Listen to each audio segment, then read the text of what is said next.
Okay, welcome back. So, Script Junkie, good evening. How are you?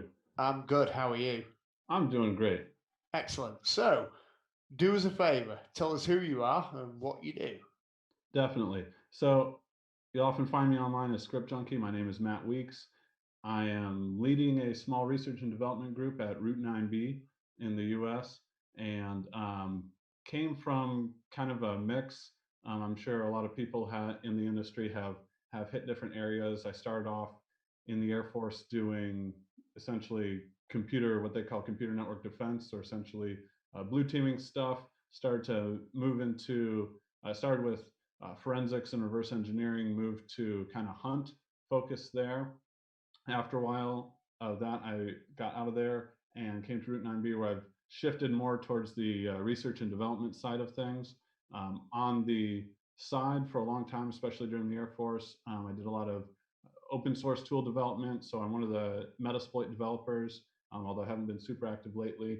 Have written quite a bit of that and done some of the exploit development as well as core um, development there as well. Wow. And now we're focusing on really a lot of different aspects of security. Definitely trying to hit all new things. We do things like application security assessment, try to figure out how to exploit a software maybe in use by one of our clients, or other things like that. We also look at how to, yeah, operational techniques, things like how to avoid detection, how to hide, how to gain access in unusual ways, persist in unusual ways, and how to detect those types of things. And then those can be fed back into Route 9B's security offerings to make sure that we can handle that. So that's kind of where I've come from. I guess a little bit of background on myself. So Fantastic. I'm gonna drop some docs on Script Junkie here because I met him in 2015, and you will not find someone that is so humorous as he is. He's you got a wicked sense of humor, and it really comes out in like Twitter and some of the repartees that we've had in the past. And one of the reasons I wanted you on this event was because you've got a really kind of cool perspective on stuff. I mean, you've seen a lot, you've done a lot, but I'll tell you, if there's one person that will call out bullshit research, I would say it's you. Yeah, yeah. I guess I do kind of enjoy being a little bit of contrarian, and definitely enjoy having fun. And that's the other thing with like Twitter. I tried to. My initial theory was, hey, if I have a serious contribution to the world of information security, I'm going to put an article on my blog or something like that. And then if I have some inane comment, I'll go ahead and throw it on Twitter. And um, sure enough, that kind of ended up taking over. But but yeah, there's a lot a lot of different ways that I like doing that. I just love finding ways that are doing things that are what ordinary people don't do, but aren't necessarily forbidden. Just like any good hacker, it's definitely having Do, a do lot you of think do you think that maybe that is kind of like a an area that people are trying to take themselves too seriously, that you're seeing, people getting wrapped around the axle over, password entropy discussions? right. Yeah, to some extent, and there's some of that. I don't know if you're directly referencing. I just posted something on that. Um, No, a I bit was ago. making more fun of John Oppendecker, who is a member of the Beer Farmers, and we have had some drawn out fights about Okay, passwords and password managers and all of that. right.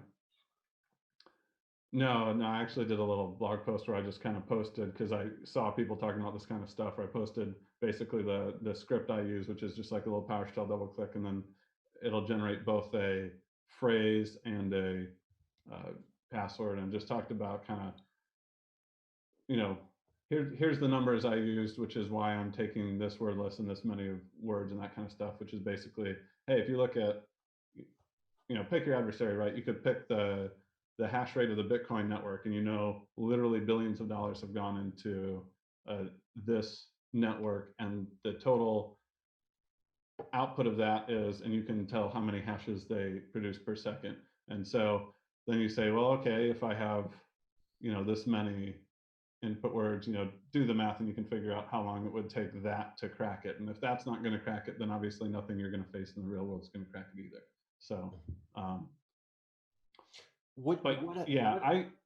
of the things, I don't know if you have like a script list of questions, but I had kind of we just wanted it to be free flowing. And I know that in you backed away a little bit from social media because basically you started a family, and now you're sort of like coming back into it and being a little bit more vocal. That time, obviously a period of reflection, but how are you seeing sort of the evolution of cybersecurity? Because I mean, you started in the Air Force and now you've gone sort of private sector. How are you feeling about the industry as a whole in 2019? Right. So, I will say it's kind of interesting in the perspective of we're starting to get more. Obviously, in the past few years, there's been more political focus, and part of that was a result of the recent presidential elections and everybody talking about. Everybody's starting to see some of the kind of real world impact of things that have been talked about before, and you're also starting to see a few, both in terms of real world significance, but also you're seeing shifts in terms of things that are happening in the real world. One of them I wanted to make a point on was the fact that supply chain attacks are really starting to become more and more popular, and people are really starting to realize their power and all that kind of stuff, which I thought was cool because I did a talk on that a few years ago at OpCode in Dubai. And so I just kind of went through, hey, look, you take a look at, there have been a few prior to this, but there's kind of a lot of the impression that you'll get sometimes, especially if you talk with like intel agencies guys at that point in time, was that, oh, well, this is like, a top tier nation state APT technique is to get into somebody's supply chain. And they're talking about, well, you can imagine, do we trust chips from China or something? Well, it's not something you would expect an ordinary guy to do. Fast forward, a little while, and my point then was, hey, look, you have all of, everybody's shifting to these newer programming paradigms where instead of, using a few libraries, manually compiling them, all that kind of stuff, you just have these package managers. And that's the case for Python, Ruby, Go, Rust, all this kind of stuff. And anybody can post to this stuff and you can install it and run it in just a single command.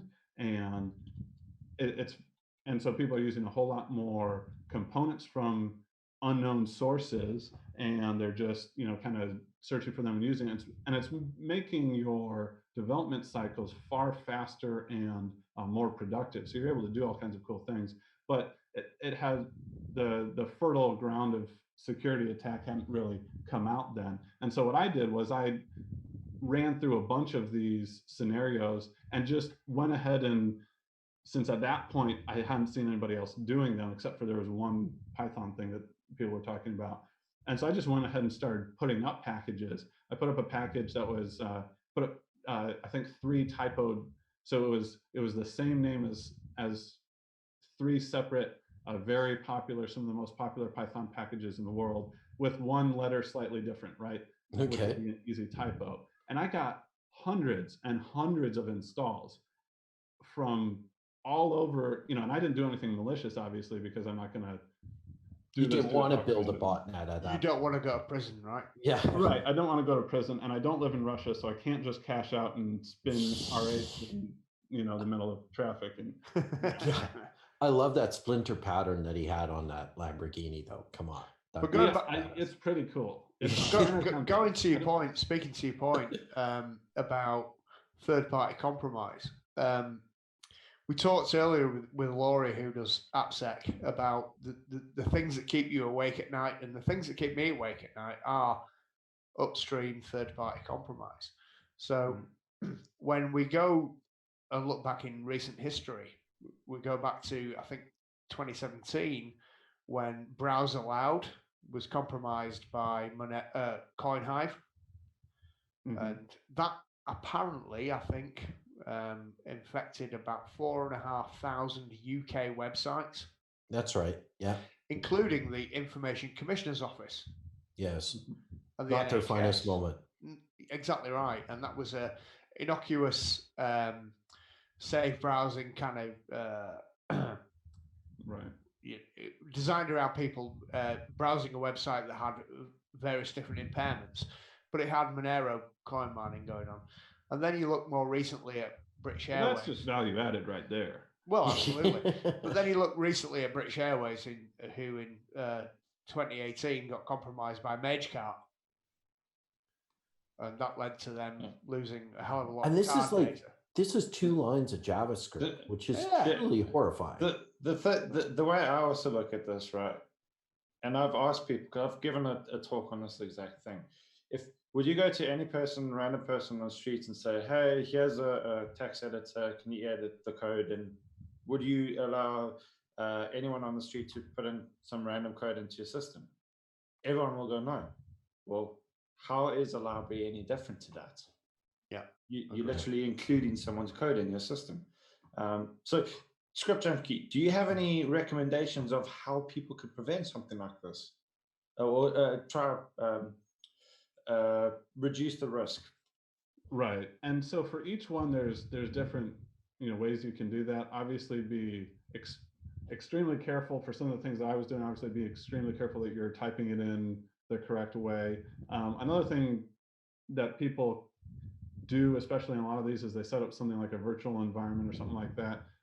You can, depending on what you're doing, obviously the best thing you can do is to go line by line through your dependencies and make sure there's nothing malicious in that. But you also have to be very clear that you're doing that on the dependency which is actually getting downloaded and run. And there are ways to do that, which is not necessarily the contents of the GitHub repository that they say is the dependency, right? Mm-hmm. And so that's kind of the top tier. Not everybody can do that. Honestly, the best thing that you can do, which is kind of a generic advice, is to minimize your attack surface by simply minimizing the number of dependencies that you're introducing. Do you really need to add a dependency to left pad, for example? Everybody's familiar with the left pad compromise. And the other thing is, if you are publishing these types of packages, you might want to take some effort to kind of insulate yourself. A lot of these, and honestly, if you did want to go to that next step, cross the red line and go even further, is that these make it kind of shockingly easy to figure out. Every one of these packages, they love touting their own stats. Hey, look, this package was downloaded 100 million times. Ruby would do that all the time. And so you're like, oh, all I have to do is compromise who runs this package to get run that many times. Then you go to the package and it would tell you, here are all of the developers of this package. So immediately every single person there who has rights to push that package. And then it would give you like their contact email, like you could email any one of them. And I'm just thinking, this is like, there's a perfect fish level of cost benefit there, right? You kind of do want to get your name out there simply from the perspective of you want to get credit for your work, you want to be able to, collect that raise or whatever. But at the same time, maybe the one that you put out there is kind of a professional, email, and maybe that's not the one that you treat that one with a little bit more suspicion, knowing that, hey, it could be done there. Another thing that you can do is a lot of these have their kind of default method, which any of these developers, if they did get compromised, they just have a key basically stored at a static location, which can then be used to push packages. Oftentimes you can find some advanced setting which will force two-factor authentication, or at least a unique password which isn't stored on your system every time you want to publish a new package. So there's things that you can kind of like that you can do from that end as well, from the provider end. And then kind of the last one is just like, don't use the R package libraries, because they I don't know if you saw that part. I basically, by sending an email, and I did this to Debian too, by the way, just basically set up a server which was sitting off a wireless network in my upstairs bedroom, just an very old gaming box. And I said, hey, I did the Git mirror and everything. I said, hey, can I be a CD mirror? And they said, sure. And I sent it from scriptjunkie.us. Like, this is a total hacker domain. Like, you could have looked up there and be like, all I'm doing is hacking stuff. Sure. So I was on the official Debian mirror distribution. So people just click the link to download the ISOs. Now, you could download the ISOs And then if you wanted to, you could check the MD5 SHA-1, et cetera, against the hash file, but the hash file is also stored on the mirror, right? So then you have to check the hash file against the signature file, which signed the hash file, and then you'd have to check the signature file against the right signature. And the beauty of actually running the mirror myself for a few months there was that I have the access logs, and I can tell you, nobody checks the hash file, nobody checks the signature. Every single one just downloads the ISO and away they go, right? And of course, that could be whatever I wanted to put on there. So that's obviously, you know, if you're talking about getting those types of packages, definitely from one of the old school distribution methods, take the effort to do the hash check and make sure the hash is coming from a trusted location. Oftentimes you can find it on a secure location. And then R was the best or worst, depending on which hat you want to put on today.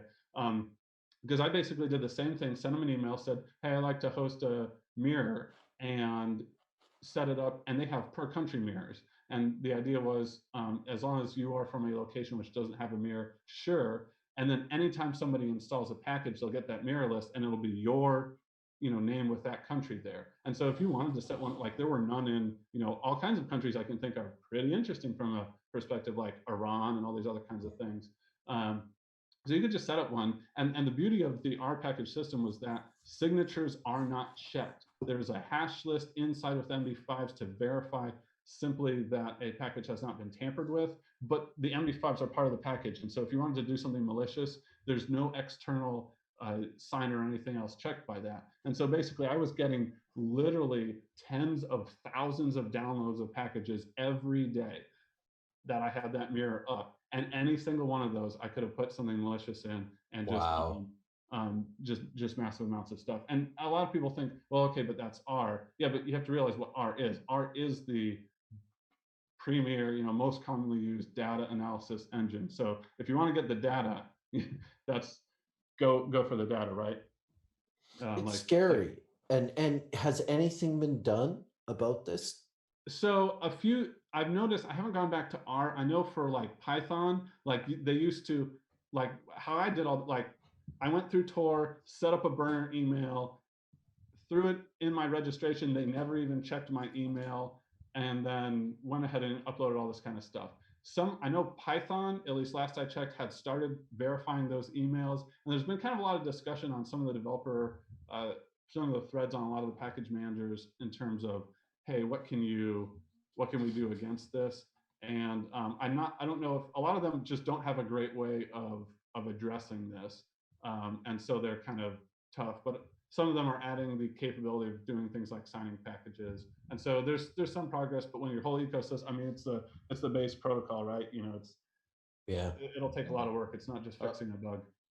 I've looked at most of the popular package managers in the last few months, and none of them are doing anything like signing verification or anything like that by default. Some of them are provided, but they don't do it by default.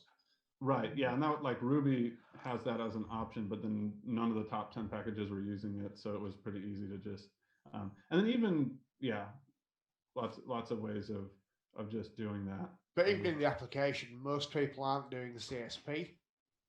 And most people aren't doing, in fact, some people are doing CSP, which is great, but nobody is doing SRI. So we're not seeing much use of sub-resource integrity. Right. So people aren't hashing the upstream code that they're consuming in their applications. Listen, ScriptJunkie, we are done, man. Yeah, it's been fun. It's been really good. Really enjoyed that. It's great to touch base with you, Matt, and wish you all the best in 2020, brother. All right. Yeah. Thank you for your time. Really, really interesting. Good stuff. Thanks very much. Cheers, man. Thank you.